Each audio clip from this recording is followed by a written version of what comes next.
Hello, I'm Gareth. And I'm Shane, and welcome to Building Business Resilience.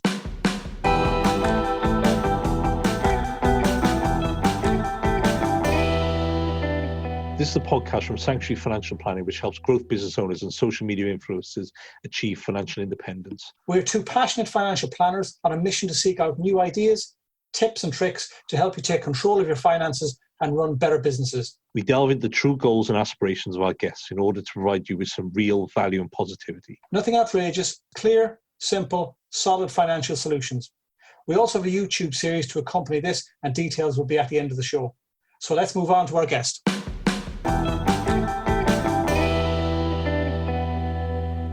In today's episode, we're going to be talking to Trystan Bevan, strength and conditioning coach, speaker, and author. He's over 20 years' experience in the fitness industry, predominantly in professional sport. He's currently the co-founder and owner of tech startup for the fitness community, myfinishline.co.uk. He's just finished Darren Campbell's autobiography, Track Record, due out this year. Now, Shane and Trystan go back a few years as friends, and we thought it'd be a great idea to invite him on the show to discuss all things fitness whilst in lockdown. I need to stress this information is up to date as of the 6th of April 2020 and is changed on a daily basis, but the general advice and guidance is relevant throughout the coronavirus crisis. How are you doing, Trystan? Thanks very much for joining us today. Thanks for asking, guys. So, Trystan, what's you seem to be busy at the moment. New ventures for you at the moment? I've got a website on the go, like a tech startup website called myfinishline.co.uk. So I was lucky enough to meet a bona fide genius about 6 months ago, maybe 9 months ago, by the name of Sahar Khan, who she used to work for Amazon. Okay. And she has a real in-depth understanding of tech startups, and also with my sporting background, our interests aligned. So it's an online community for people who just have an interest in fitness. But from my background in sport, in primarily professional sport, there's so much information out there that you can gather just by going on the internet, and sometimes you cannot see the forest from the trees. So what we wanted to do is we wanted to completely circumvent that and just go down the path of user-led programming. So for example, Shane or Gareth, if you guys had just recently completed a 10K or a marathon and you just wanted to share and show people, well, this is how I achieved my own personal goal. There's nothing like that out there. There's only, this is how Mo Farah did it, and this is how Danny Cipriani did it. There's no real sort of real life examples out there. So that's what my finish line is about. It's basically people relaying and showing their own fitness journeys so that people can compare them. And there's opportunities for people to learn how to do things. I think as well. I've been on there to do what's the word I'm looking for? Their own sessions, and you can download a session created by you. That's right. Yes, I mean what I've managed to build up over the last 20 years or so is a general sort of quite a thick and deep bank of training sessions from working with rugby players and athletes, and I've kept them all on this laptop somewhere, and I've just over the last 2 or 3 years or so, just went through and kept the ones that I like and discarded the ones I thought were poor. So when it comes to sort of people needing advice on what kind of stuff do athletes do, or what kind of stuff do the general population do, they can just go through and filter sessions and workouts just in order to help them achieve their own goals. And that's it's as simple as that. There's no other sort of tricks behind it. And we've also, between Sarah and I, she is an Iron Man or Iron Lady, I think, I don't know what the term is, herself, having completed 2 of those. So we just decided to write some blogs as well, as far as information, just to give people ideas of where to find the right kind of information. Okay. As I said, no different to lifestyle planning or financial planning with you guys. Sometimes you literally cannot see the forest from the trees, and you need a trusted source to be able to tell you this is where you need to go. Yeah, there's so much. There's so much stuff out there at the moment, and and you see it all over social media. Everyone's now a fitness coach or a, professional. But you've got to be careful. You've got years of experience, and and the background behind it. It's not. I don't think it's right that people should just be out there kind of giving it a go. Trying to coach everyone. It's a highly unregulated industry. Yeah. I study nutrition and fitness. And the best way I can explain it is the people I've learned from the most, and the people whose opinions I would genuinely trust when it comes to nutrition, fitness, health, all this kind of stuff, they're not on social media. Yeah. Being popular is not important to them. Being correct is important to them. Yeah. And sometimes I think it's a facade of the society that we live in now, where popularity seems to be more important than accuracy. And absolutely, maybe it's led us down the path to where we are now. Who knows? So I presume there's been a higher number of uptake, or what's the word I'm looking for, traffic on the site over the last few weeks, with everyone stuck at home and gradually increasing week on week as people stay at home more. Yes, it has. I suppose there's no roadmap for what we're going through. I mean, COVID-19 has hit the entire world, hit the entire economy. We did not know what was happening 6 weeks ago, and we still don't know what's happening now.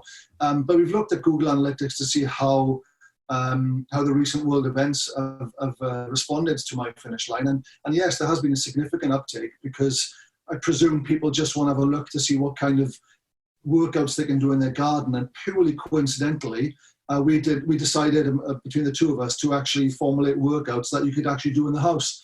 Yeah. The problem being, of course, is you only got to go on Instagram or Twitter now, and every third swipe or so has got someone in somebody's garden doing some kind of video on some kind of workout. So you're competing against literally hundreds of thousands of people doing the same thing. However, the traffic on our site seemingly has picked up, which is good, which is very good. I suppose the difference is it's doing something that somebody has done a 2-hour course online and potentially getting it wrong and injuring yourself, or doing it via somebody like yourself who has years of experience teaching you how to do it very, very slowly. Yes, I mean, the best analogy I can think of is that despite having been married to her for 10 years, my wife just does not listen to a single word I say about fitness. She knows more than I do. And she followed this plan that she found on the internet, where she just wanted to get fit in the back garden. So this plan ended up giving her something ridiculous, like 600 squats and 300 burpees in one session. Just a number that was plucked out of thin air, pretty much. Now, my wife could be Paula Radcliffe. She could be the world marathon record holder. But fitness is not that transferable. You don't all of a sudden go to do 1,000 press-ups in your back garden and not expect there to be some kind of poor response from that if you can't do 10 normally. So the danger, I think, at the moment is there's so much information there, but it's not contextualized in the slightest bit. Yeah. Like I know Shane, used to be a Gaelic footballer and, have a relatively decent fitness background. But if you were all of a sudden decided to take up weightlifting in your garden or in your outhouse or whatever you had, and just put 100 kilograms on the bar and thought, right, I'll try and do this as often as I can, you'd find yourself with a toe on something or other pretty soon, because you have to slowly build into these kind of things. And people don't realise that. And that's one of the questions we have down to come in later. You're an author as well. How did that come about? And that's something that's crept up on me. Prior to my interest in athletics, in track and field, I went to Aberystwyth University, of all places, to do a degree in Welsh literature, which, looking back now, is kind of a parallel universe to what I do now. So I've always had the ability to hold a pen or a typewriter or a keyboard and sort of just bash away. So a good friend of mine, Darren Campbell, who's one of Britain's most decorated ever sports people and a multi-Olympic medalist, Darren and I, our careers met actually through Jonah Lomu, believe it or not. When we joined the Cardiff Blues, I was coaching Cardiff at the time, and Jonah and Darren became good friends. And then by pure proxy, I became a part of the three of them, just because I was coaching Jonah. And Darren and I's careers, I've been friends with him for probably 15 years now. And as you can imagine, he's had many, many offers for people to do his autobiography. But we decided to write the book ourselves, completely opposite to what this was all about. It wasn't going to be his autobiography. But in time, obviously, whether he trusted me, whether he could see that I could write, or whether he just trusted that I would be a good outlet for his information, we've decided to write his autobiography, and it's called Track Record. It's on Amazon pre-order right now. It was due to be out on May the 21st, but with current world events, with everything on stop at the moment, we're just waiting for the next information to find out exactly when it's going to go out. And this has nothing got to do with, because I only found out recently about you in the States and athletics and stuff like that. It wasn't a thing that you raced against Darren in the past, because I know you were... Do you know what? I think we've obviously had this conversation. I think I might well have done once. I think it was in Barnet Copthall, probably about 1994. So if this is going to go out on all aspects of social media, do you want to put your neck on the block now to say that you have beaten Darren Campbell? Or do you even want to say, you know, in your collegiate days in America that you've beaten Michael Johnson or anything like that? You know, blow it up now. I think if I had raced against Darren, I think he would have not only shaken everyone's hands, but obviously had a shower and come back onto the track by the time I would finish the race. So, no, that was 20 years and about 3.5 stone ago. So I'm not going to put my neck on the line for that.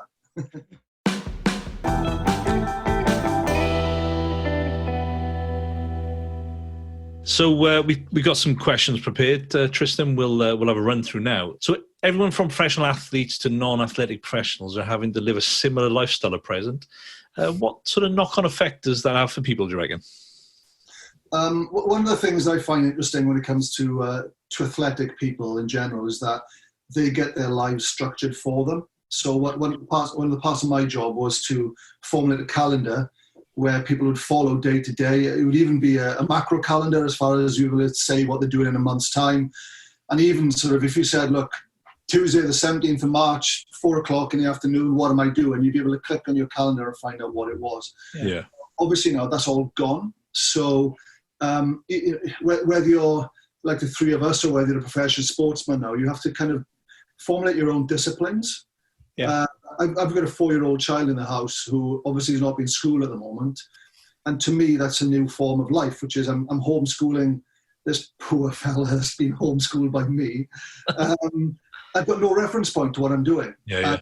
I suppose we're all in the same boat in that regard, you know, unless you're one of the heroic people who are key workers at the moment who finally are getting the respect that they deserve both in the media and in society, because let's be honest, it's embarrassing that only now we're really celebrating the doctors and teachers and these people. Absolutely. But the rest of us, the only discipline that we really have to do now is to stay at home and to try and have some kind of normality in our lives. Now, when it comes to sort of health and well-being, I generally think that opens up some opportunities for us. I follow a lot of the ex-rugby players I used to get involved with coaching-wise on Twitter and on Instagram. And they're making up things in their back garden in the same way that you would, Gareth, or you would, Jane. There's almost a point of, right, we've got no sort of luxuries anymore. We have to kind of sort of knuckle down and figure out what we're doing on our own here. And that organic kind of feeling is a leveler for society, I think. It's interesting to see that we're all sort of in the same boat. And in a way it shows how unprepared we all are. Yeah. Did I notice that the guys, the Australian Rugby League team that won the World Championship, I can't think of the name of them, they've almost been disbanded recently and they're looking for jobs now on building sites and all that at the moment just to keep income coming in. It's crazy. I mean, I religiously watch the news, and I should do a little bit less of that because I think it doesn't really do much for your mental health at the moment. And having lived in America, I look a lot at NBC, CNN, these outlets of news, and it looks as if the majority of people worldwide are living hand to mouth, both financially, health-wise, everything. And sadly, it's taken something like this to happen for us to go, crikey, we should have been a little bit more future planned here. We should have had a slightly sort of wider outlook on where we are going. And to me personally, it's given me a little bit of an insight of what happens when I retire, which is at some point, I will no longer go to work. I'll have to fill in the hours, probably have to find an income from somewhere over and above sort of whatever sort of pension you'll be on. And you're thinking to yourself, right, okay, I've got nothing here except for the 9 till 7 or whatever it is, loads of time on my hands, family to look after, and what on earth do I do? It's a little bit of a dress rehearsal, I feel. It just seems to be like the world's a little bit resetting itself and making us kind of appreciate all the kind of freedom and all the things we had out there, like everyone's having to improvise now. Yes, and I'm sure you get the same as I do. I get emails every 3 or 4 minutes at the moment from every company that I've ever been part of or bought something online saying, this is our COVID-19 policy. And in the end, you start going, come on now, guys, that's completely disingenuous. There's no authenticity there because you can't tell me that Ryanair or Amazon have got a coronavirus policy out of nowhere because, let's be honest, it's 6 weeks too late anyway. And we're better off just admitting the fact that we don't really know what's going on at the moment. Yeah. So holding up the pretense of, look, we know exactly what we're doing as long as we've got a piece of paper that says this is our policy. I think that's problematic. it creates a sense to us that everything is okay when in fact it really isn't. What are some of the positive effects of working out? I'm thinking about the word endorphins that everyone's always talking about. Yes, it is. Yeah, I mean, endorphins from my own sort of going back 20 years when I did all this kind of stuff. But I think the neurotransmitters in the brain that just make you feel good. It's been proven over years, loads of research and loads of anecdotal sort of evidence to show that there's a positive relationship between mental health and physical health, which is obviously, if you train and you feel good and you feel healthy, that has a positive carryover to your mental health.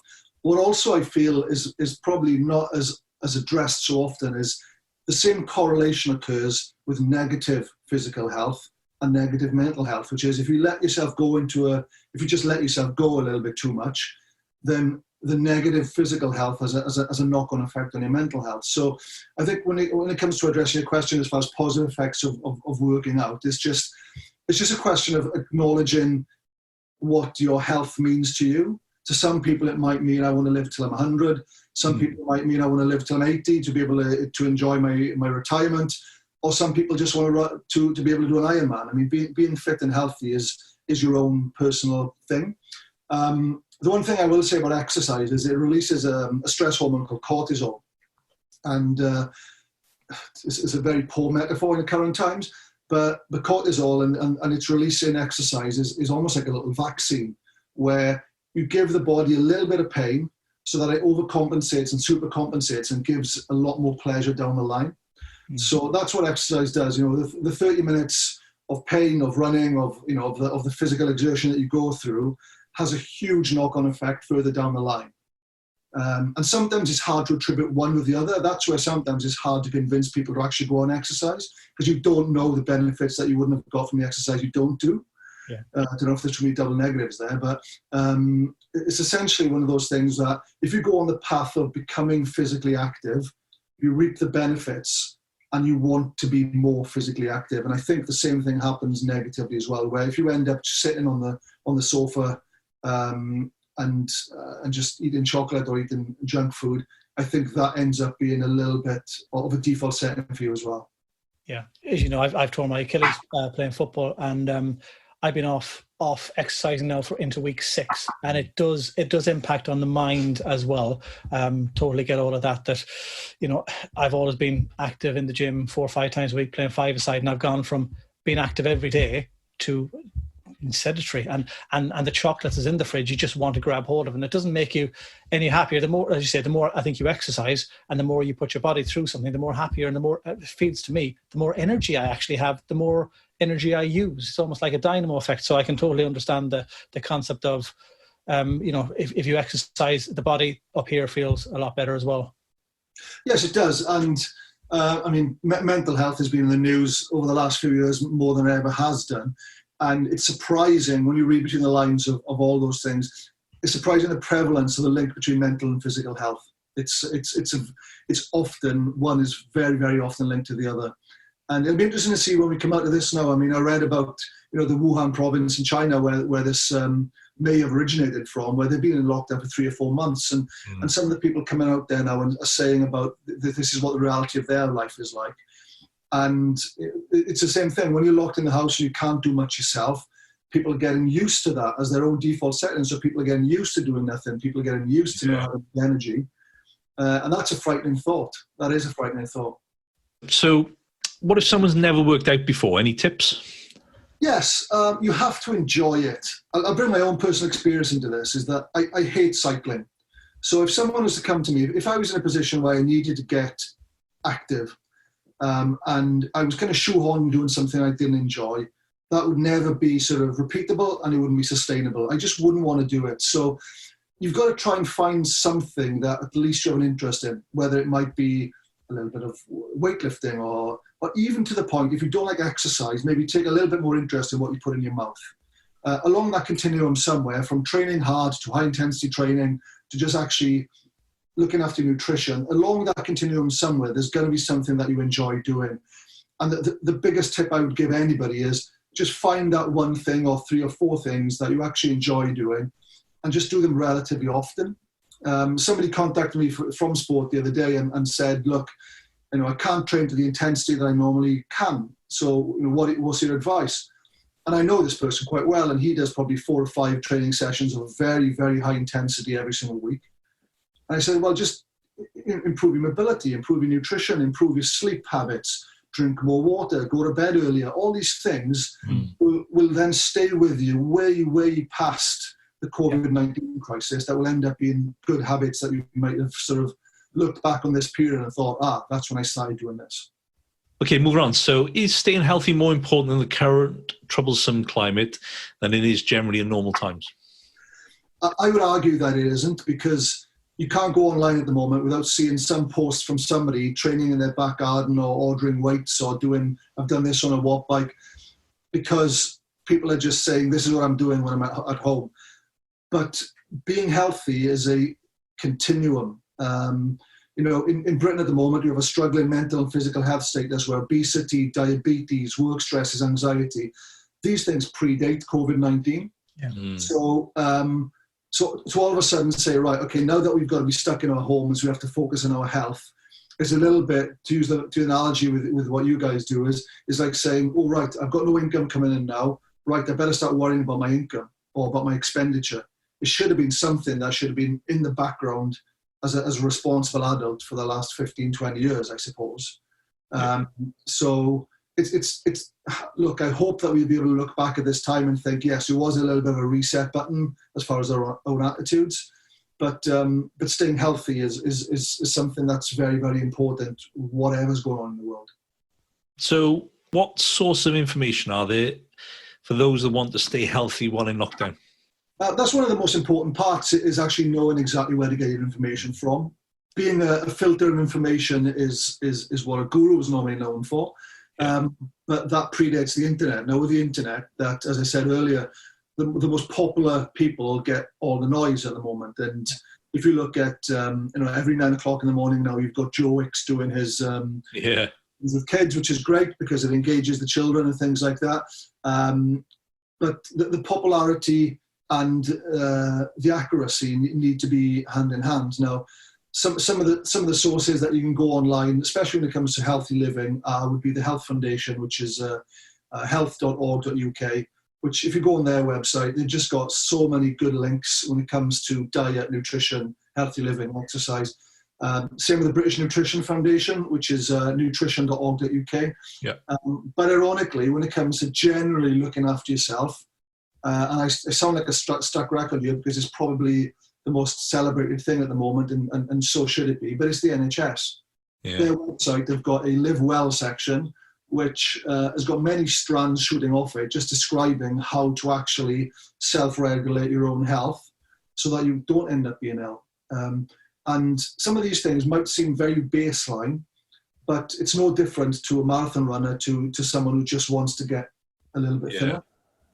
The principles are exactly the same. Yeah, I think that's it. It is making sure you get the right answers. Like I say, there's so much noise out there at the moment when it comes to kind of health and fitness, isn't there?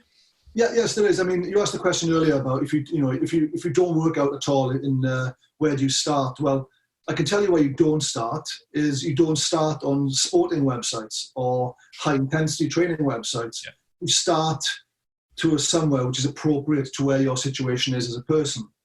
If I was going to start juggling, for example, I wouldn't go straight to Cirque du Soleil. I'd go to, I'd just pick a couple of balls and start practicing. Now that's a poor metaphor, but it's kind of where it's easy to get sort of dazzled by the internet and what it produces, where sometimes you just need to find out the principles of what you're looking for.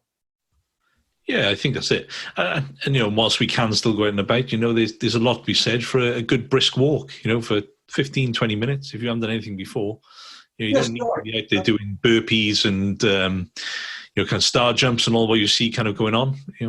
No, exactly. I mean, one of the things, what I was mentioning about the rugby player that contacted me the other day, it's so many things now.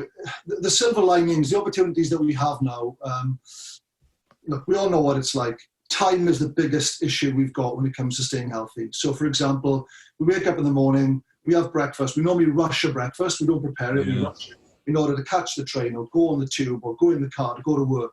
Work is 8 to 9 hours long, of which we rush in a little bit of food if we can. We don't drink any water during the day. We have to be conscious constantly on, so we probably drink a lot of coffee to get the stimulation up, and then we come back home, and the reverse happens, which is, you've got to get to a point where maybe you spend a little bit of time with the kids. Food is never really prepared because you've got to rush through that. Before you know it, it's 7 o'clock at night, and the last thing you can do is train. Yeah. The one thing that you've got now, and it's imposed on us, is time. So you might as well teach yourself maybe just to cook, or for maybe 1 or 2 meals a week, or maybe 1 meal a day. You invest a bit of time in, right? This is the content I'm going to put in my own food. It's easy now. There's no excuses where we can have an extra hour in bed easily.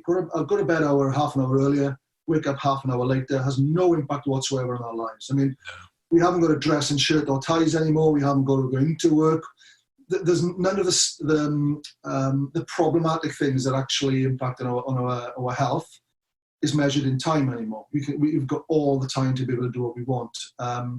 So it's just about learning to instigate better habits. And this, however long this goes on for, if you look at it through the mind frame of this is an opportunity to actually learn something new because I've got the time to do it, it might be something that you carry on way past this crisis. And that probably moves us on to the last question. So, does this period have any silver linings when it comes to health? And I think you just touched on it then, really. Well, yeah, it did. Yeah. Learning new skills, and I think it's just taking some of the benefits from what it is. One thing like I've kind of noticed is I'm not doing the heavy commute in the morning, stuck in traffic on the way to Cardiff from where I live in Caerphilly, and you feel so less stressed. It's interesting, some of the things that we're all learning day by day in this. It's a strange time, obviously, we all appreciate that. And when it comes to actually looking after our health, the first temptation is always to say, let's go and exercise. And as you say, at the moment, if you work like yourselves, and if you're business people working in a city anywhere, you probably haven't got the time to create a meal. You certainly haven't got the time to go for half an hour walk anywhere. You fill your body full of caffeine, sugar and dairy every single day. You could literally flip that on its head for the next 3 or 4 weeks, or however long this goes on for. Hopefully it's only that much, but who knows. And you might look back at this period and think, well, all I did was sleep a bit more. I got rid of sugar. I didn't sort of drink as much coffee, drank a lot more water, and I ate a little bit better. I didn't do a single bit of exercise, and my health has skyrocketed because of those 4 or 5 little changes I made. It seems strange. I was expecting... I don't know, because we were putting this out to different people who may be, feeling stressed at this moment in time, and maybe running big businesses, or maybe people that have heads of businesses, maybe that now their income was reduced. All of a sudden, people have this expectation of, I need to exercise, so I need to go out and spend £2,000 on a watt bike and another £600 of weightlifting kit, and I need to buy all of the best protein shakes, and I need to buy the protein bars. Whereas with you saying now, you can go on the NHS website, it's free. You can download stuff that is free if you want to. The exercises you can do in the comfort of your own home can be done with things out your back garden, as the rugby guys are doing. You don't have to buy all of the expensive shakes and all that. You can just make your own healthy food yourself, which is probably going to cost a fraction of what you were spending in the past. So everything that you're almost saying, all the major points are, this is an ideal opportunity to almost restart your healthy lifestyle, which is probably going to cost you next to nothing. It's just changing your ways of drinking more water, drinking less coffee, staying up not as late at night, maybe having an extra half an hour. But all of these things that will change somebody's life, not just for the next 6 to 10 weeks, but maybe for the next 6 to 10 years, will cost absolutely nothing. And this is the thing, like you touched on it there, Shane, is that it needs to be sustainable, where if you were a head of a company now, and you've got 1,000 worries to think about, you've got your employees to think about, you've got the finances, the liquidity of the company, because you just don't know where the next sort of money, the next pound is coming from. But when you look past the effect on you as a person, yes, you might think, right, I'm going to get healthy now, so I'm going to go and buy an expensive bike, or I'm going to go and buy a treadmill. And now, when you actually go back to normal life, you're going to go back to the same routine you had prior, which is you're not going to have the time to do that. So the chances are that you're not going to use it because it's not a repeatable part of your daily life. Yeah. Whereas if you started making changes such as cooking your own food, making yourself sleep a lot better, drinking more water, then those might be the catalyst that promote you towards becoming, well, I'm going to do half an hour worth of cycling every night now because I can see myself getting a little bit more energetic. I can see myself getting thinner. So it's not a case of putting yourself through exercise in order to get healthy. Sometimes you get healthy, and from that health, you feel like you want to exercise. Now, as much as everyone wanted to listen to you and tell them what websites to go on and stuff like that, 20 years in sport, right? I appreciate you don't want to be locked up and sued and all that, but come on, to finish this all off, and we'll give a plug to the app and all that afterwards. Any good funny stories that you're allowed to share with the general public that won't land you in a lot of hot water? That might be funny. I've thought about this, and I obviously want to make it anonymous, and however, even in this anonymity, this one still makes me laugh. I remember it was when I was coaching the Cardiff Blues, and we'd be on a flight, I think it was to Leinster, so it was over to Dublin. And you know what it's like, guys, you're on a flight, you're on a plane, even if the flight is only an hour and a half long, what you've got is you've got a critical mass of guys. As soon as you land, as soon as you go through customs and pick up your bags, you're just desperate to go to the toilet. So you had probably the best part of 35 guys all sort of looking to see where the nearest toilet was. So after I picked my bag up, I joined that line of guys looking for the men's room.